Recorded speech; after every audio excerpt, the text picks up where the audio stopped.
Howdy. Pokemon is usually a pretty happy, fun-themed franchise aimed at all ages, but weirdly, many Pokemon have a disturbing, frightening side to them that's only revealed in the Pokedex. Many of these Pokemon have been shown to commit unspeakable, cruel, or gruesome acts, sometimes killing their victims, or worse. Or some are simply at the mercy of a hellish fate they can't escape. Surprisingly often, they're more like the kind of things you'd hear in horror stories. It's these type of Pokedex entries that give Pokemon their true original title, Pocket Monsters. So why don't we count down the top 10 darkest Pokedex entries? Because it's silly and someone's probably already done it? Good points, but let's do it anyway. And for this list, I'd like to invite two good friends of mine, one whom I rather blatantly stole this idea off of.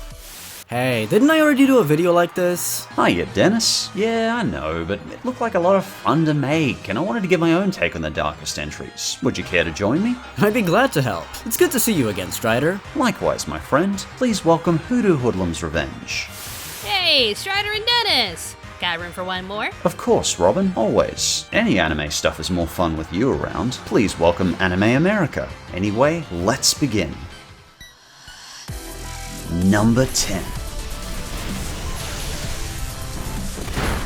Phantomp. Let's start with one that's always really chilled me to the bone. A lot of the dex information on this ghost type is vague, but according to the Sun Pokedex, Phantomps are stumps possessed by spirits of children who died while lost in the forest. In fact, their cries apparently sound like meek little screams.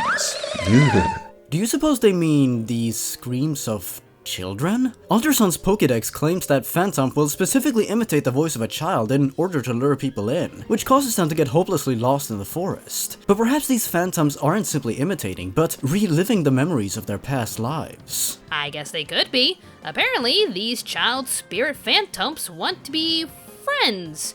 But getting people lost in the forest doesn't seem like a very friendly thing to do. I know, right? But somehow it gets worse. What unnerved me the most is when Phantomp made very clear its identity. You see, I was once given a Phantomp with the name Child number 4583. Whoa, are you sure? To imply thousands dead seems pretty dark for a Game Freak to do. Well, I can't quite remember if it was from an NPC or just a sick joke from a player. But anyway, poor Phantomp's entire story is a bit of a downer. Robin, do you have anything more cheery to say about this Pokemon? Actually, I do. According to Ultramoon, a cure-all can be made from an infusion of its leaves. That's nice. Yeah, stump or not, at least the kid can still better the world in their own way. Good for them, but stop luring people into the forest, dang kids. And for number 9, Gorbis. Ah yes, the Gorbis. It has a real way with strangers. Its Pokedex entry in Pokemon Sapphire has a chilling hidden gem. Although Gorbis is the very picture of elegance and beauty while swimming, it is also cruel. When it spots prey, this Pokemon inserts its thin mouth into the prey's body and drains the prey of its body fluids. Wowzers! And I've heard this drinking the bodily fluids of its prey trend is more common in the Pokemon world than you might think. That it is. You see, Heatmore has a similar dex entry in white, this time referencing its prey, Durant. Using their very hot, flame-covered tongues, they burn through Durant's steel bodies and consume their insides. Ugh, I know science and evolution can be hilariously cruel like that, but ew. And you know, Kabutops was apparently the ancient pioneer in this creepy bodily fluid trend. Its silver entry states, with sharp claws, this ferocious, ancient Pokemon rips apart its prey and sucks their body fluids. Even a Pokemon with a demeanor as innocent as Beautifly is secretly out to brutally drain other Pokemon of their bodily fluids. Beautifly's entry for Diamond states, it has an aggressive nature. It stabs prey with its long, narrow mouth to drain the prey's fluids. Ugh. Anyone else suddenly feel like pulling out the bug spray? Beautifly, beautiful or not, I'm sure more teens no friend to that bodily fluid draining mouth of yours. So yeah, these entries are distractingly morbid, going to great lengths to detail these Pokemon's eating habits. Mind you, it does bring into question their, other group habits. Ah, careful, Strider. You don't want to accidentally summon Miss YouTube now, do ya? Right, sorry. Moving on. Number 8. Dusk Noir. Ooh boy, this guy is one majorly nasty case study. Dusk Noir is another sinister Pokemon, both in looks and its behavior. Dusk Noir is said to travel between the human and spirit worlds. Its design was modeled off the Grim Reaper. Quite right.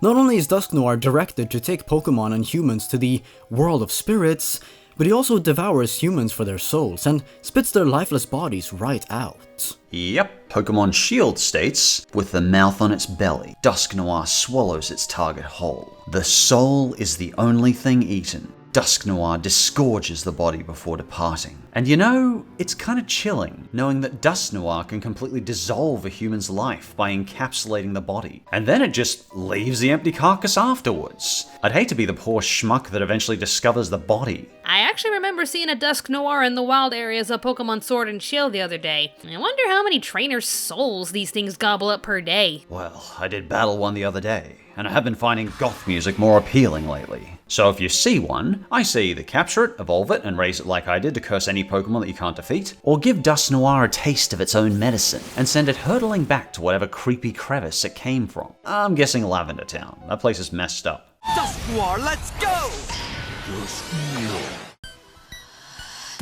And for number 7, Palossand. It's the evolved form of Sandygast! It's a Palossand! This nasty little horror is known by many as the Beach Nightmare. Why? Well, as the Pokemon Moon entry tells us, buried beneath it are masses of dried up bones from those it has dragged down into the sand and eaten the souls of, siphoning away their vital essence while they're still alive. What a charmer. You know, Ghost-type Pokemon are among my favorite Pokemon types, and they always have been. But can I maybe have one that hasn't got a giant mound of dead bodies below it? And it somehow gets worse. Its Pokemon Sun entry states, possessed people controlled by this Pokemon transformed its sand mound into a castle. As it evolved, its power to curse grew even stronger. Apparently I was gathering up sand until the next morning. So not only is it going to eat our souls, but it's also going to possess us to do its evil bidding. What a jerk. Palossand is definitely one of those Pokemon that makes me think, nah, I think I'm okay with not having Pokemon in real life.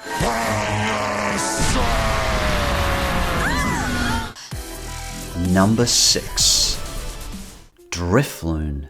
Drifloon is a pretty innocent looking Pokemon really. It looks harmless enough when you see it, but don't judge a book by its cover. Yeah, the Drifloon and Drifblim are quite the odd, insidious pair of Pokemon. I remember first seeing them in my copy of Pokemon Pearl, and I've never quite known exactly how to categorize them. Are they a ghost type, or are they just a really creepy, ugly Jigglypuff? Well, whatever they are, many of their Pokedex entries detail their intent on abducting children. And for Drifbloom, they go for the adults. I wonder where. Take me with you. Drifloon's Heart Gold and Soul Silver entries state, it is whispered that any child who mistakes Drifloon for a balloon and holds onto it could wind up missing.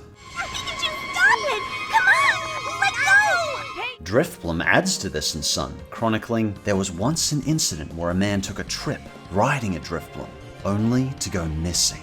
The idea that a human can completely vanish is already pretty weird, but to have a Pokemon single-handedly cause so many abductions in the Pokemon universe is very odd. Their entries sound eerily similar to many urban legends and myths of our own world. With their motives being very vague, why are they kidnapping these victims anyway? I don't know. Drifloon's Sun entry speculates they take them to the afterlife, or maybe they just drop their victims to their doom. Well, nothing's been confirmed, except that all of their victims have permanently vanished. Number 5. Slugu.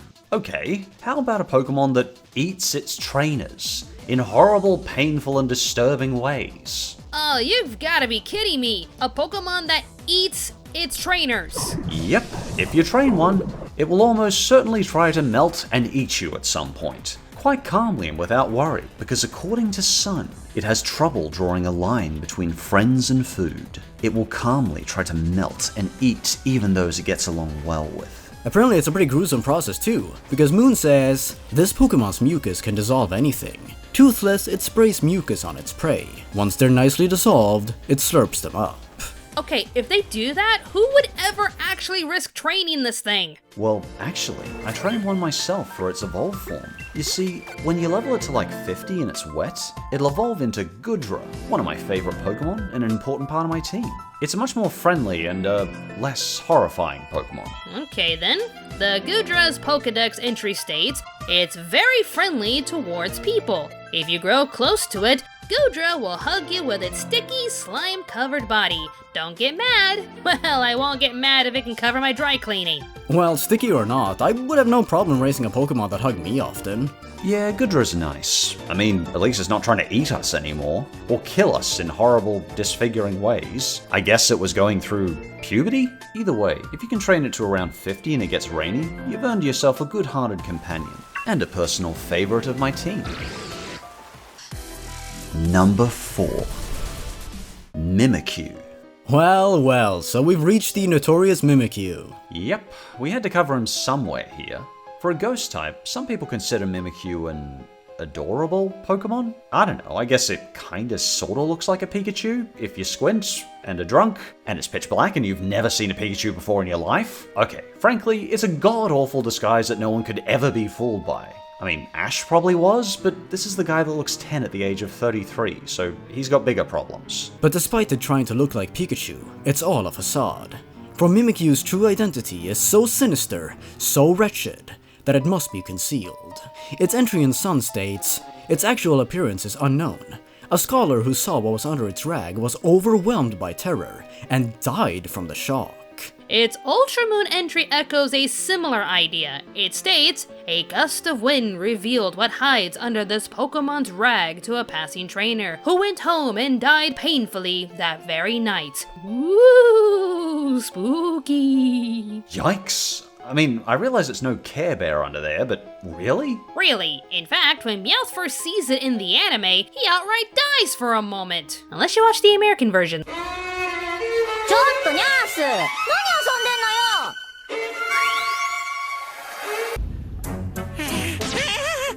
I almost took a trip down that long tunnel again! Mimikyu's appearance is so impressively grueling that it causes all that witness it to perish. How horrifying would it actually have to look to do that? Like, is it a creepy eldritch horror from beyond our dimension? I remember one of those that also had that same problem, actually. But also like creepy eldritch girl, its appearance is so horrendously displeasing that it becomes incredibly lonely. Apparently this is why it tries to disguise itself as a Pikachu, so it can try and make friends with other Pokemon. Aww, makes you just want to hug it. Maybe Miss El Seo Creepo should have tried that tactic. I'm sorry to bring it up again, but you know, throw on a bear costume like they did with Santa in South Park episode 201. Try not to let her horrifying eldritch tentacles slip out the side. You know, it seems like Mimikyu's backstory is actually quite sad. Yeah, these are sad stories. Well, hopefully in a future Pokemon game, poor Mimikyu will get a decent enough facelift that we can all stand to look at it for a few seconds without dying. And the third darkest Pokedex entry is Duskull.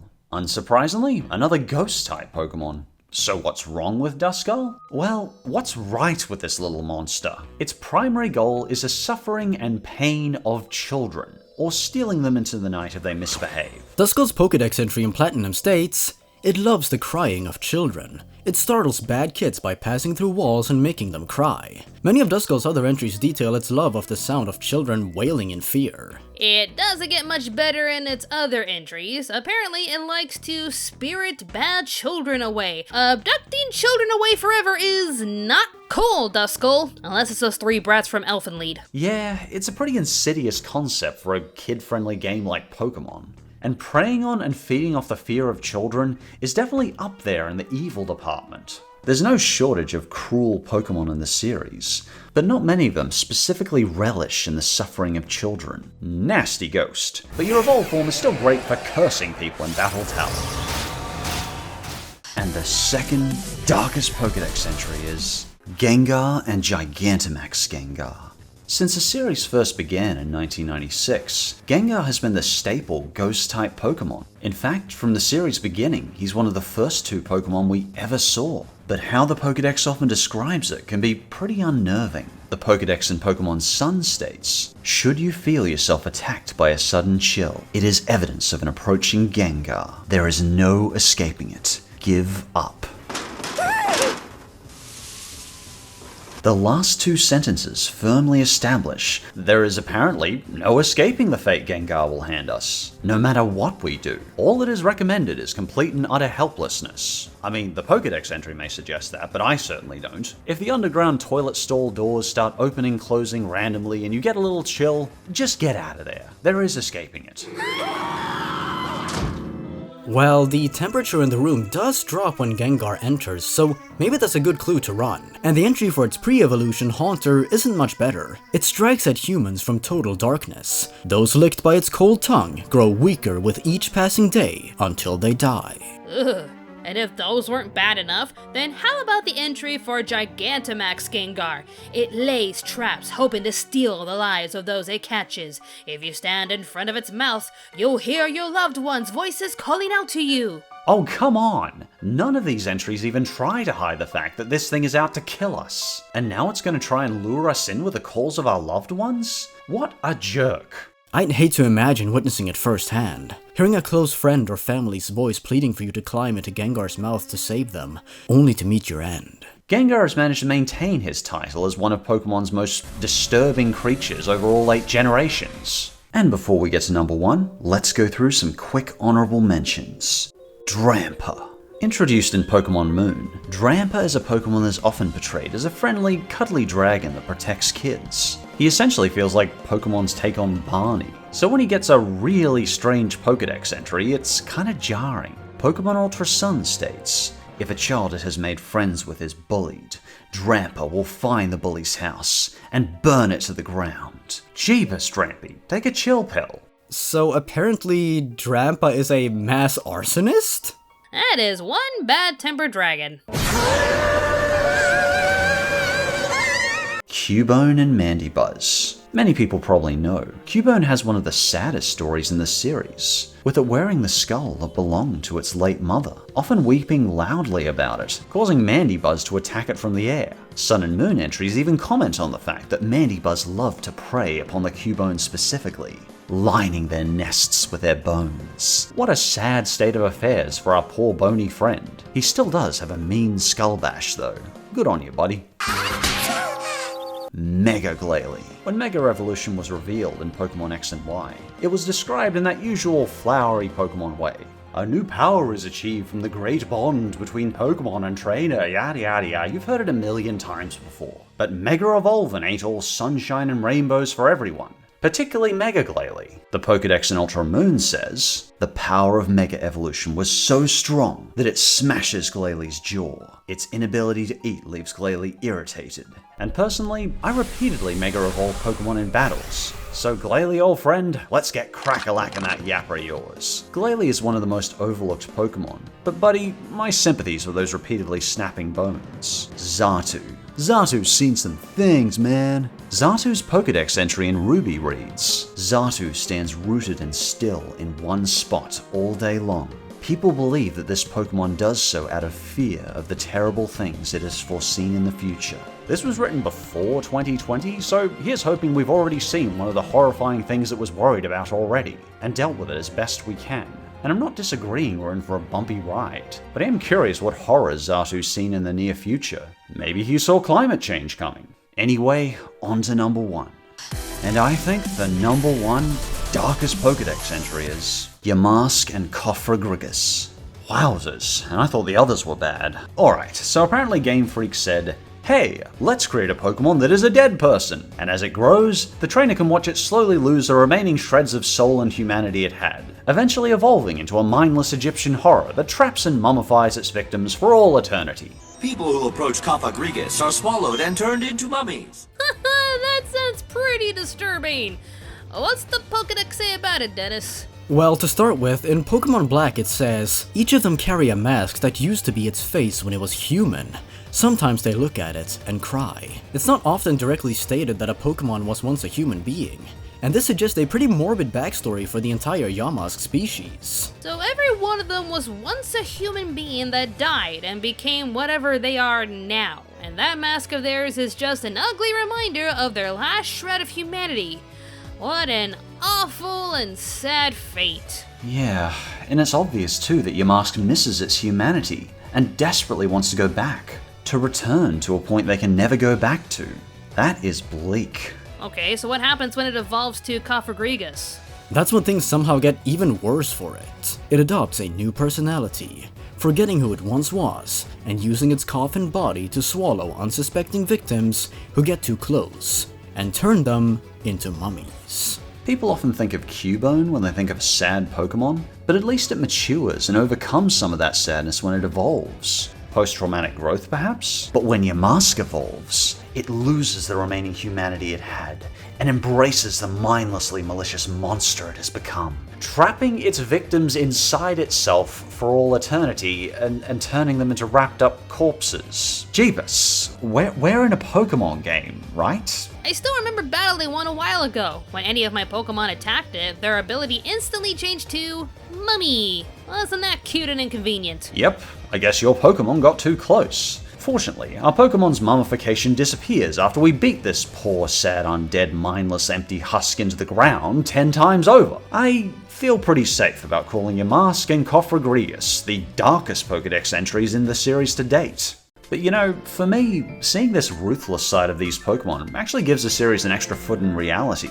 Real nature and evolution can be ruthless, and it makes the kind-hearted Pokemon like Goodra or Lapras feel all the more special when you find them or train them. And thanks for checking these out with me, Robin and Dennis. This vid was way more fun with 2 of my friends helping. Sure, anytime, Strider, and it was nice meeting you, Robin. I'll see you 2 around. You too, Dennis. See you guys later. Take care, you two. And as always, thanks for watching, and I'll see you next time.